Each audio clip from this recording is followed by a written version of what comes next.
నమస్తే అక్క. నమస్తే. మీ పేరక్క? గాయత్రి. గాయత్రి. ఇప్పుడు జూబ్లీహిల్స్లో మళ్ళీ ఎన్నికలు రాబోతున్నాయి. మాగంటి గోపీనాథ్ దగ్గర చనిపోయారు కదా, ఈసారి ఏ పార్టీ వస్తే బాగుంటుంది అనుకుంటున్నారు? మరి బీఆర్ఎస్ వస్తే బాగుంటుంది. ఎందుకు బీఆర్ఎస్ అనుకుంటున్నారు?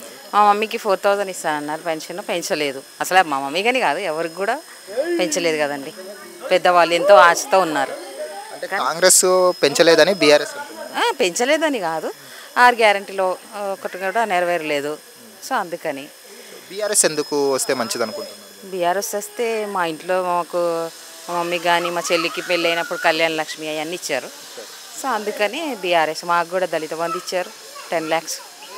అందుకని అలాగే చూసుకుంటే ఇప్పుడు మాగంటి డబుల్ బెడ్రూమ్ కానీ అన్నీ చాలా వచ్చాయి. ఇప్పుడు చూసుకుంటే ఇప్పుడు లేరు కదా, మాగంటి గోపీనాథ్ గారు చనిపోయారు. వాళ్ళ సతీమణి వాళ్ళ భార్య నిలబడుతున్నారు. ఆమె గెలిచే క్యాడర్ అనుకోవచ్చు. ఆమెకుందా క్యాడర్ గెలిచే అంత? ఆమెకి ఉందని అనుకుంటున్నాము. ఇంకొంచెం గట్టిగా ప్రయత్నం చేస్తే ఆమె గెలుస్తారు. మరి ఆమె గట్టి పోటీకి ఇక్కడ ఎవరు చూసినా నవీన్ యాదవ్ గారి పేరు ఎక్కువగా వినిపిస్తుంది. ఇక్కడ నవీన్ యాదవ్ గారు అంటే ఇంకా యూత్ మొత్తము నవీన్ యాదవ్.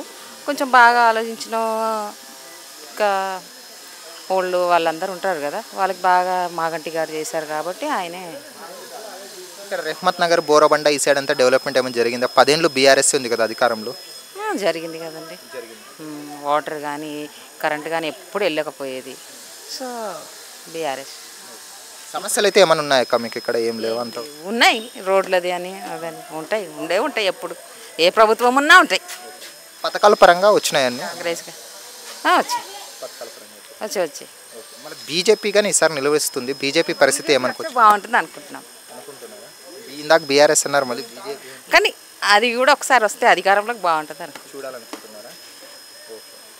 అలాగే చూసుకుంటే ఇప్పుడు కాంగ్రెస్కి ఎక్కువగా చూసుకుంటే మనకి బీఆర్ఎస్కి ఎక్కువ ఉంది పోటీ. ఈ రెండిట్లో చూసుకుంటే మీరు బీఆర్ఎస్ అంటారు. ఇంకా ఓవరాల్గా ఏం చెప్తారు అక్క? ఇంకేం చెప్తాం, ఎవరు వచ్చినా కానీ మన నియోజకవర్గంలో మంచి పనులు కానీ అన్నీ బాగా చేస్తే బాగుంటుంది అనుకుంటున్నాను. థ్యాంక్స్ అక్క. Okay, thank you. Hi friends, మా ఫ్యూచర్ టుడే ఛానల్ చూస్తున్నందుకు చాలా థ్యాంక్స్. మరిన్ని లేటెస్ట్ వీడియోస్ కోసం వెంటనే సబ్స్క్రైబ్ చేయండి. అలాగే ఈ బెల్ని కూడా రింగ్ చేసేయండి. మా లేటెస్ట్ వీడియోస్ నోటిఫికేషన్స్ అన్నీ మీ మొబైల్లో వస్తాయి. మా వీడియోస్ మీకు నచ్చితే లైక్ చేయండి, షేర్ చేయండి, నచ్చకపోతే కామెంట్ చేయండి.